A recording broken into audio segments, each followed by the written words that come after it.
नमस्कार फ्रेंड्स, मैं अभिषेक त्रिपाठी स्वागत करता हूं अपने YouTube channel content for UPSC and UPPCS पे।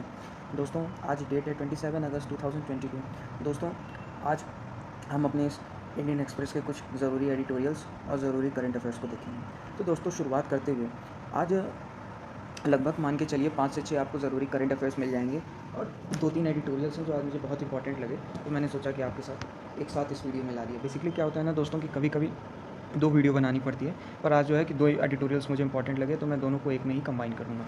तो दोस्तों, यहाँ पे आपने देखा होगा बेसिकली कि कल जो है सीजी रमन्ना साहब चीफ जस्टिस ऑफ इंडिया, जो कि हिंदुस्तान के 48वें चीफ जस्टिस ऑफ इंडिया थे, अब ये रिटायर हो गए। अब जो है 49 चीफ जस्टिस ऑफ इंडिया जो बने वो यूजी ललित बने। तो इनकी फेयरवेल पे बेसिकली देखेंगे दोस्तों कि काफ़ी सारी इन्होंने बातें की सुप्रीम कोर्ट के बार काउंसिल एसोसिएशन में। फेयरवेल बेसिकली जो सुप्रीम कोर्ट का बार काउंसिल एसोसिएशन था, उन्होंने इनके फेयरवेल को ऑर्गेनाइज़ किया था। तो उसमें बेसिकली आप देखेंगे दोस्तों कि कई सारी बातें जो हैं इनके फेयरवेल में हुई। फेयरवेल में बेसिकली ये थोड़ा सा मतलब वुमेन की इंकरेजमेंट को लेकर इन्होंने बहुत सी बातें की। आप चाहो दोस्तों तो इनको कहीं पर नोट कर सकते हो। नोट करने से क्या होगा ना दोस्तों कि थोड़ा सा इन पॉइंट्स को आप कहीं पर मार्क कर लोगे, क्वेश्चन मतलब कोट कर दोगे ना, तो थोड़ा सा एक अच्छा इंप्रेशन पड़ता है। तो आप देखोगे दोस्तों कि यहाँ सीजी रमन्ना साहब बोलते हैं कि किस तरीके से हाई कोर्ट के जजेस की अपॉइंटमेंट में वुमेंस को जो है थोड़ा हाईएस्ट प्रायोरिटी दी गई है। और नियरली देखेंगे कि इनके कार्यकाल में इन्होंने बताया कि लगभग 20% इन्होंने जो है वुमेंस की मतलब सोशल डाइवर्सिटी को बहुत काफ़ी प्रमोट किया है, काफ़ी स्ट्रेंथिंग की है। मतलब कि हाई कोर्ट जैसे अब मतलब कि उच्च न्यायालय जैसे पद पे, हाई कोर्ट जैसे मतलब हाई कोर्ट जैसी जगह पे, मतलब इतने हैवी डिग्निटी पे अब वुमेंस को प्रमोट करना, जजेस बनाना उनके अपॉइंटमेंट पे, तो ये जाहिर सी बात है थोड़ा सा वुमेन को इंकरेज ही करना है। थोड़ा सा मतलब वही चीज़ है, वुमेन के इन्फ्लुएंस में काफ़ी अच्छी बात है। आप देखोगे दोस्तों कि इन्होंने कुछ बातें और कही। He also spokes about the need to use the modern technology tools and the artificial intelligence to reform the functioning of the system. तो बेसिकली दोस्तों आप देखेंगे कि इन्होंने अपनी बात को आगे बढ़ाते हुए ये भी कहा है कि थोड़ा सा इनको जो है मॉडर्न टेक्नोलॉजी टूल्स को भी लाना चाहिए और साथ ही आर्टिफिशियल इंटेलिजेंस को भी रिफॉर्म करना चाहिए, ताकि जुडिशरी का जो फंक्शन है ना, मॉडर्न टेक्नोलॉजी लाने से क्या होगा कि थोड़ा सा आर्टिफिशियल इंटेलिजेंस वगैरह लाने से थोड़ा सा जुडिशरी का मैकेनिज्म रिफॉर्म हो जाएगा।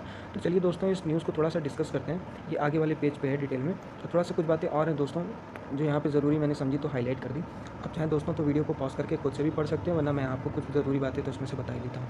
आप दोस्तों देखोगे कि सीजीआई रमन्ना ने बेसिकली कुछ जुडिशरी के कंटेक्स्ट में कुछ बातें कही हैं कि जुडिशरी किसी पे आधारित नहीं है, या judiciary it is not defined by a single order और द डिसीजन। तो मतलब यही है कि इनके कहने का ही मतलब है कि जुडिशरी जो है निष्पक्ष बातें करती है। और आप देखोगे दोस्तों कि थोड़ा सा इन्होंने मतलब अपने मेमोरीज एज अ रिकॉल करते हुए इन्होंने अपने टेन्योर के दौरान देखोगे कि कैसे सुप्रीम कोर्ट ने जो है एक जुडिशरी ने बहुत बड़ा मैकेनिज्म रोल प्ले। आप देखोगे यहाँ पे मेनका गांधी केस के बारे में बात करते हैं। मेनका गांधी केसेस में बेसिकली क्या था कि जो अपहोल्ड पर्सनल लिबर्टी से रिलेटेड था, इन्होंने उसकी बातें की। और आप देखोगे कि ये एडीएम जबलपुर डिसीजन के मामले में बात करते हैं, जहाँ पे एडीएम जबलपुर डिसीजन बेसिकली जो रहता है वो uphold suspension of the fundamental rights को लेकर रहता है, जहाँ पे उनके फंडामेंटल राइट्स जो रहते हैं वो सस्पेंड हो जाते हैं। तो उसके लेके इन्होंने मतलब इनके टेन्योर में कार्यकाल में उन पर सुनवाई हुई थी। और आप देखोगे कि यहाँ एक के.एस. पुत्तुस्वामी आधार कार्ड का केस आया था, वो भी बेसिकली आप देखोगे कि इनके कार्यकाल में इस पर सुनवाई, मतलब अपनी मेमोरीज़ को याद करते हुए थोड़ा सा बेसिक जो इंपॉर्टेंट्स इनके समय के जो एडजर्नमेंट थे उनमें उन्होंने याद किया। तो दोस्तों ये न्यूज़ यहीं पर ख़त्म हुई। अब दोस्तों अब आगे बढ़ते हुए हम यहाँ पर कुछ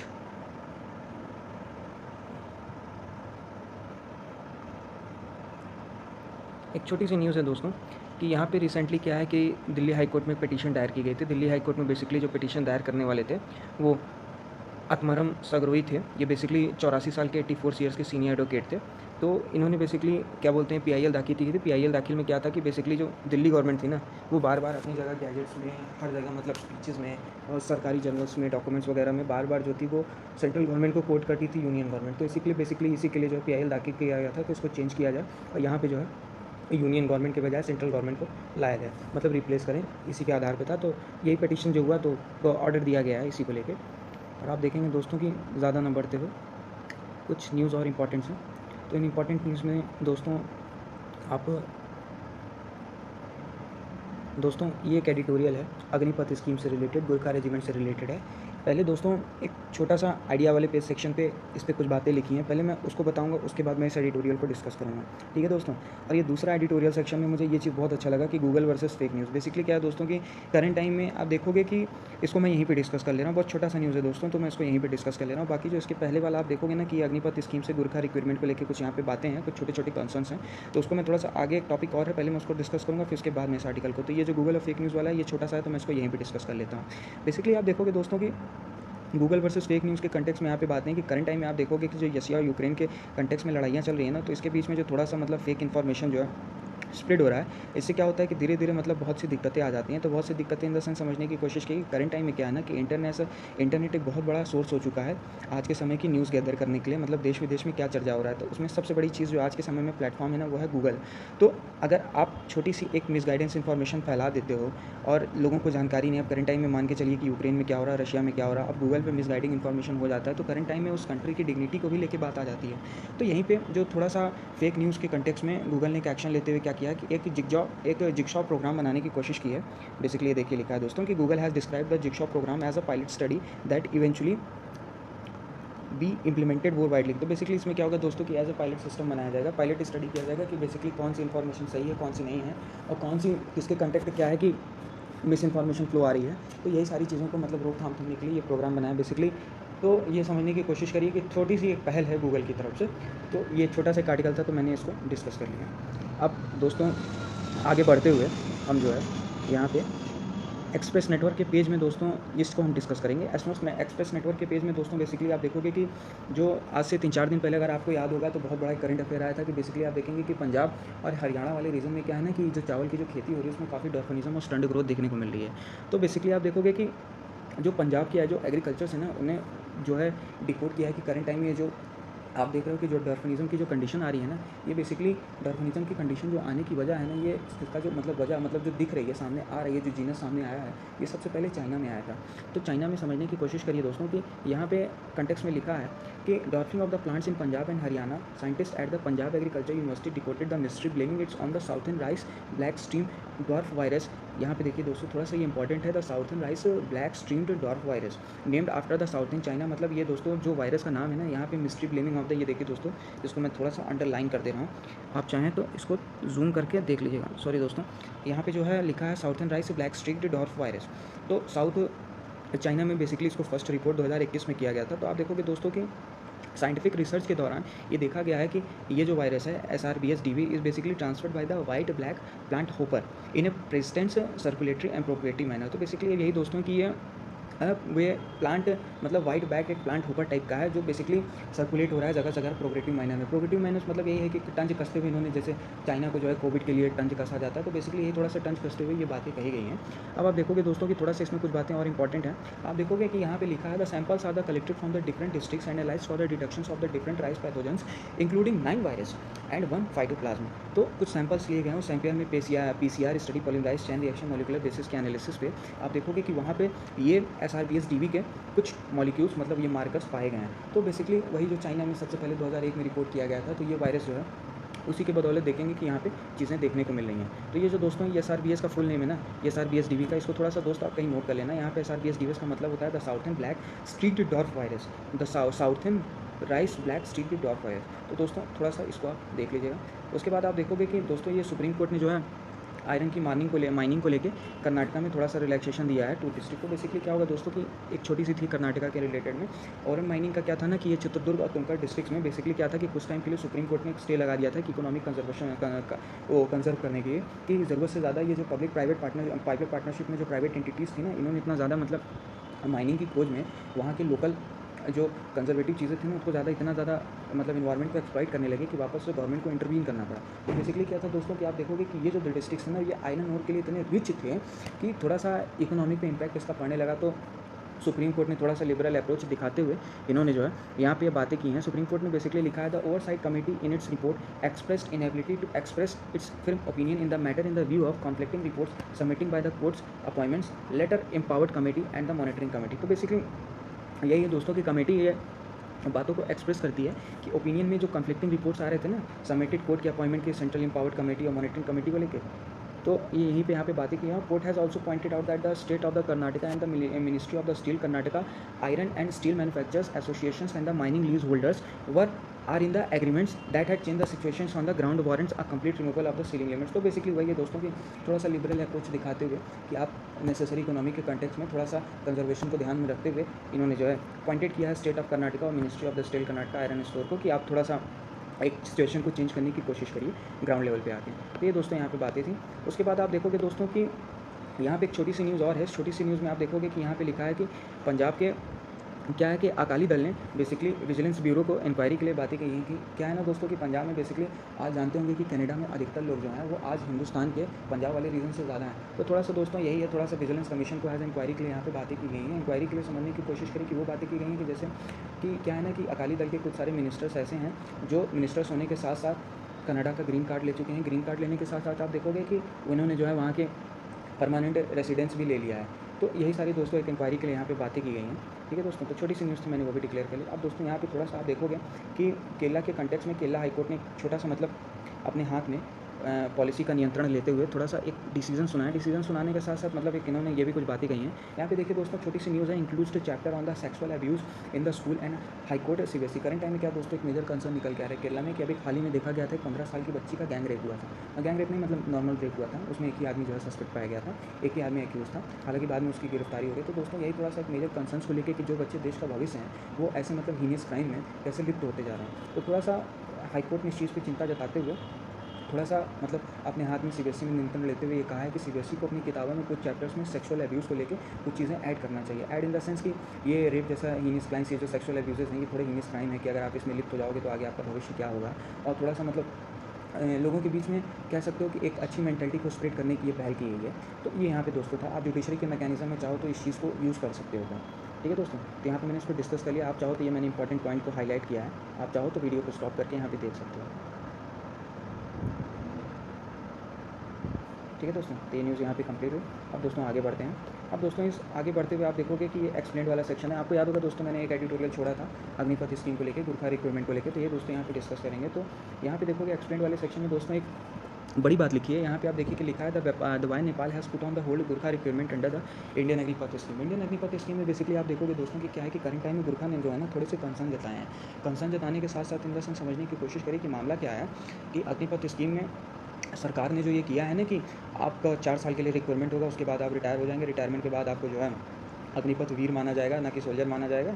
और साथ ही आपको पेंशन्स वगैरह देने का कोई प्रावधान नहीं हो। 75% जो है बहाल कर दिए जाएंगे, मतलब निकाल दिए जाएंगे। 25% का ही परमानेंट रिक्वायरमेंट होगा। तो बेसिकली यही है दोस्तों कि थोड़ा सा गुरखा रिक्वायरमेंट में थोड़ा सा यहाँ पे मेजर कंसर्न ये निकल के आ रहा है कि करंट टाइम में क्या था कि यहाँ पे जो अग्निपथ स्कीम आई है ना, इसका सबसे बड़ा कंसर्न ये है कि एक ट्राइपाइट एग्रीमेंट हुआ था। इस ट्राइपाइट एग्रीमेंट में क्या था कि इंडिया, नेपाल और यूके गवर्नमेंट के बीच में ये साइन हुआ था। तो ये ट्राइपाइट एग्रीमेंट जो इंडिया, नेपाल और यूके गवर्नमेंट के बीच में 1947 में 1947 में बेसिकली साइन हुआ था। तो इसमें क्या था दोस्तों कि आप देखोगे कि इंडिया और यूके के बीच में 2 रेजिमेंट्स बन चुकी थी। 2 रेजिमेंट्स में आप देखोगे दोस्तों कि एक रेजिमेंट थी गुरखा रेजिमेंट, जो बेसिकली आप देखोगे कि गुरखा रेजिमेंट में एक 4 रेजिमेंट्स अपने जो है बनी इंडिया में। उसमें first, third, fourth, fifth, 8th, 9th army बनी गुरखा रेजिमेंट की। और आप देखोगे 2nd, 6th, 7th, 10th army बनी यूके में। बेसिकली अब ये जो थी पहले 4 रिक्रूटमेंट हुए थे, मतलब 4 बनाई गई थी आर्मी बनाई, मतलब वो बनाई गई थी, क्या बोल सकते हैं उसको, गुरखा रेजिमेंट बनाई थी। अब इसको रिड्यूस करके 2 कर दिया गया है। पहली अब किस नाम से किया गया, पहली द रॉयल गुरखा ट्रूप्स और दूसरी the second royal Gurkha troops. तो आप देखोगे दोस्तों कि इंडिया में अभी भी 1st, 3, 4th, 5th, 8th, 9th battalion जो है गुरखा की चल रही है। तो इसी ट्राइपाइट स्ट्रगल्स के तहत जो बातें की गई हैं दोस्तों, यहाँ पे लिखा है कि बेसिकली क्या है कि अभी तक क्या था कि ट्राइपाइट स्ट्रगल में ये था, मतलब स्ट्रगल कह रहा हूँ सॉरी, एग्रीमेंट में क्या था दोस्तों कि यहाँ पे जब एक सैनिक सम्मान होगा, भले चाहे वो गुरखा रेजिमेंट का होगा, चाहे वो यूके के लिए सर्व करे और चाहे वो इंडिया के लिए सर्व करे, उसको इक्वल दर्जा दिया जाएगा। जैसे उनके देश के सैनिकों को देखा जाता था, उनको पेंशन दिया जाएगा और सब कुछ दिया जाएगा। लेकिन दोस्तों ये थोड़ा सा अग्निपथ स्कीम के चलते ये मामला थोड़ा सा जो है यहाँ पे दम पकड़ते हुए आगे बढ़ रहा है कि अब इस ट्रीटी का क्या होगा। ट्रीटी तो वायलेट हो गई ना। आप देखोगे दोस्तों कि करंट टाइम में क्या है कि ब्रिटिश आर्मी जो है वो गुरखा के लिए गुरखा बोलती है और हम गोरखा बोलते हैं। तो ये 2 टर्म है दोस्तों। और यहाँ पे आप देखोगे दोस्तों कि लिखा है how has the requirement of Gurkha changed over the year. अब बेसिकली क्या है दोस्तों कि करंट टाइम में ना गवर्नमेंट ने थोड़ा सा मतलब गुरखा के रिक्वायरमेंट पे एक कम करने की कोशिश की। कम करने की कोशिश में इन द सेंस समझने की कोशिश की, थोड़ा सा बैलेंसिंग करने की कोशिश की। बैलेंसिंग में कि क्या है कि गवर्नमेंट में सन 2016 में एक प्योर इंडियन गुरखा बटालियन बनाया। और pure Indian Gurkha battalion basically जो था वो सुबाथू हिमाचल प्रदेश में इसका जो है गठन किया गया। सुबाथू हिमाचल प्रदेश में गठन करने के साथ साथ आप देखोगे थोड़ा सा यहाँ रूल्स एंड लॉ को चेंजेस करते हुए इंडियन आर्मी ने डिसाइड किया कि बेसिकली इनके जो रिक्वायरमेंट अभी तक गुरखा की हो रही थी ना, अब थोड़ा सा इस आर्मी में बेसिकली कुमाऊँ और गढ़वाल रीजन जो कुमाऊँ और जो गढ़वाल रीजन्स के उत्तराखंड के जो होते हैं ट्रूप्स, इनको यहाँ पे रिक्वायर्ड किया जाएगा और गुरखा राइफल्स को तो सर्व करने के लिए कहा ही जाएगा। और आप देखोगे थोड़ा सा मतलब गवर्नमेंट ने इसको इम्बैलेंस करने की कोशिश की। इम्बैलेंस इन द सेंस समझने की कोशिश करोगे कि पहले क्या था ना कि 60-40 का होता था रिक्वायरमेंट, 60 इंडियंस होते थे तो 40 जो है गुरखा होते थे। लेकिन करंट टाइम में क्या है दोस्तों कि अब 70 और 30 का रेशियो कर दिया गया। तो थोड़ा सा मतलब गवर्नमेंट ने ये डिपेंडेंसी की भी अप्रोच को कम किया है। आप देखोगे दोस्तों दोस्तों कि शायद 2015 का या 2014 का एक स्टेटमेंट है पीएम मोदी का कि उन्होंने नेपाल के दौरे में अपने ये कहा था। इसके बाद आप दोस्तों बताइए कि जिसके बाद का जो नेपाल का दौरा हुआ था वो नरेंद्र मोदी का लुम्बिनी में हुआ था, गौतम बुद्ध पूर्णिमा के टाइम हुआ था, गौतम बुद्ध पूर्णिमा के जन्म के टाइम हुआ था। तो सेकंड दौरा वो था शायद, हाँ। तो हाल ही में अभी हुआ है वो दौरा। तो फर्स्ट जो था वो 2014 में बेसिकली, अब फर्स्ट तो नहीं मतलब 2014 में जब इनका दौरा हुआ तो इन्होंने ये बातें कही कि जो करंट टाइम में LAC और POK वाली जगह है ना, वहाँ पे मतलब जो गुरखा ट्रूप्स हैं, बहादुर ट्रूप्स हैं, उन्हीं को डिप्लॉय किया गया है अपने देश की सुरक्षा के लिए। तो थोड़ा सा मतलब गर्विंग प्राइड ऑनर की यहाँ बातें की गई। अब दोस्तों जो मेजर कंसर्न निकल के आ रहा है वो यहाँ पे मेजर कंसर्न देखिए नेपाल के लिए भी निकल के आया है। नेपाल के लिए कंडीशन निकल के आया है कि अभी तक क्या था दोस्तों की जो गुरखा की रिक्रूटमेंट होती थी ना, तो इनको पेंशन वगैरह मिलते थे। पेंशन वगैरह मिलने के साथ साथ आप देखोगे कि बाद में इंडियन आर्मी से जब रिटायर होते थे तो भारत सरकार इनको पेंशन वगैरह देती थी। तो थोड़ा सा इनकी सोशल लाइफ अच्छी होती थी। सोशल लाइफ अच्छी होने के साथ साथ देखोगे कि ये जो गुरखा मतलब जैसे मान के चलिए यहाँ पे जो कुमाऊँ है, जो गढ़वाल की बातें की जा रही है, ये बेसिकली एक पूरी जगह पे, एक पूरे ज्योग्राफिक रीजन पे ही बसते हैं। तो थोड़ा सा धीरे धीरे अधिकतर क्या होता था ना कि उस ज्योग्राफिक रीजन से मैक्सिमम लोग आर्मी में डिप्लॉय होते थे, इंडियन आर्मी में सर्व करते थे। तो पेंशन वगैरह मिलने से थोड़ा सा रेमिटेंस और पेंशन वगैरह मिलने से थोड़ा सा इनकी आर्थिक स्थिति संवारती थी। और साथ ही आप देखोगे जब इंडियन आर्मी में सर्व करते थे तो रेमिटेंस वगैरह भी भेजते थे। रेमिटेंस वगैरह भेजने के साथ साथ आप देखोगे कि घर में और लोग भी थे जो आर्मी में नहीं जा पाते थे, तो इससे थोड़ा सा एंटरप्रेन्योरशिप की भी भावना जगती थी। अब जाहिर सी बात है कि आप घर में पैसा भेज रहे हो, अब आपके घर में कोई सऊदी में काम कर रहा हो और आपकी घर की स्थिति ना सही हो, सऊदी में गया हो काम करने, भले दर्जी का कर रहा हो, अब वो जो यहाँ आपको पैसा भेजेगा वो रेमिटेंस ही कहलाएगा। तो रेमिटेंस के थ्रू आप थोड़ा सा जो है अपने आप को इंकरेज करोगे, इकोनॉमी के प्रोस्पेक्टिव से थोड़ा सा नए छोटे मोटे धंधा करोगे, चाहे चाय की दुकान हो, चाहे कुछ भी, मतलब छोटे मोटे अपने वर्क बेस पे काम करोगे। तो यही था दोस्तों। अब ये बात यहाँ पे खत्म हुई। तो अब दोस्तों इस बात के जस्ट बाद ही वो जो एडिटोरियल वाले में था काठमांडू से रिलेटेड बात थी, उसको यहाँ पे डिस्कस करेंगे। तो बेसिकली दोस्तों यहाँ पे देखिए लिखा है टॉक टू काठमांडू। काठमांडू में बेसिकली क्या है कि दिल्ली को यहाँ कहते हुए ऑथर ने लिखी है, एडिटोरियल में लिखा है कि टॉक टू काठमांडू में क्या है बेसिकली कि यहाँ पे चर्चा करते हुए कि दिल्ली को जो है काठमांडू के साथ मिलकर चर्चा करनी चाहिए कि अग्निपथ स्कीम के तहत, मतलब क्रिटिसिज्म को लेकर है, वही जो मैंने आपको बताया कि अग्निपथ स्कीम के तहत जो 75% जो है रिक्वायरमेंट को परमानेंट किया जाएगा और रिक्वायरमेंट को परमानेंट नहीं किया जाएगा और पेंशन की जो बेनिफिट नहीं दी जा रही है, इसकी वजह से क्या है कि नेपाली वर्कफोर्स के बीच में थोड़ा सा उथल पुथल मच गया है। तो इसी की वजह से आप देखोगे कि थोड़ा सा रिक्रूटमेंट में जो है होल्ड कर दिया है नेपाल सरकार ने। तो ये थोड़ा सा एक मेजर कंसर्न है, इसी को लेकर बात की गई। और इसके बाद यहाँ पे देखिए साफ साफ लिखा है कि he also describe as the violation of the treaty. Why treaty मैंने आपको बताया ना, ट्राइपाइट एग्रीमेंट जो हुआ था तीनों के बीच में, यूके के बीच में। याद रखना दोस्त कि गुरखा का जो रिक्रूटमेंट है वो ट्राइपाइट एग्रीमेंट के ही बीच में हुआ था 1947 में, देश की आज़ादी के बाद। तो साथ में आप देखोगे कि यहाँ पे एक छोटा सा इशू इन्होंने ये भी लिखा है कि वो नेपाल में वैसे भी इंडियन सेंटीमेंट्स थोड़ा ज़्यादा ही हैं। तो करंट टाइम में अग्निपथ स्कीम की वजह से अब थोड़ा सा जो रिक्वायरमेंट में गवर्नमेंट ने थोड़ा सा जो है फेरबदल कर दिया है। अब थोड़ा सा इसके और एंटी सेंटीमेंट्स पैदा होंगे, क्योंकि अभी तक क्या था दोस्तों कि ये जब गुरखा आपस में यहाँ पे साथ इंडियन आर्मी के साथ काम करते थे, थोड़ा सा पीपल टू पीपल रिलेशन बन जाता। तो इसके साथ क्या होता था ना दोस्तों कि थोड़ा सा मतलब कह सकते हो कि दोनों देशों के बीच में एक इंटीग्रिटी बनती थी। तो यही था दोस्तों। अब ये बात यहाँ पे ख़त्म हुई। अब दोस्तों चलते हैं आगे की न्यूज़ को डिस्कस करते हैं। आगे की न्यूज़ को डिस्कस करते हुए दोस्तों यहाँ पर आप देखोगे कि एक छोटा सा ये निकला है दोस्तों, द लंपी स्किन डिसीज़। देखोगे करंट टाइम में जो कैटल्स हैं, कैटल्स में लंपी सीज थोड़े से ज़्यादा ही मतलब स्प्लिट कर रहे हैं। ये धीरे धीरे एपिडेमिक की कंडीशन है। अब धीरे धीरे एपिडेमिक शायद हो सकता है आने वाले समय में पेंडेमिक भी बन जाए। तो इसी को लेकर थोड़ा सा एक छोटा सा मेजर कंसर्न है दोस्तों। यहाँ करंट टाइम में क्या देखोगे कि 12 states and the union territory including the Gujarat, Rajasthan, Punjab and the Jammu Kashmir are battling the outbreak of the lumping skin disease. तो देखोगे कि यहाँ गुजरात, राजस्थान, पंजाब और जम्मू कश्मीर जो है वो लंपिंग डिसीज़ से करंट टाइम में जूझ रहा है। करंट टाइम में आप देखोगे कि बेसिकली रिपोर्ट के अनुसार 23 अप्रैल को गुजरात के कच्छ में मिलियंस ऑफ जो कैटल्स हैं वो थोड़ा इन्फेक्टेड हुए हैं। उसमें से जो है 46,943 मर गए। अरे बहुत बड़ा मतलब ये आंकड़ा है दोस्तों। तो इस पर थोड़ा सा जो है ये जो फिगर्स को है ये कंपाइल किया department of agriculture, husbandry, dairying and the until Friday.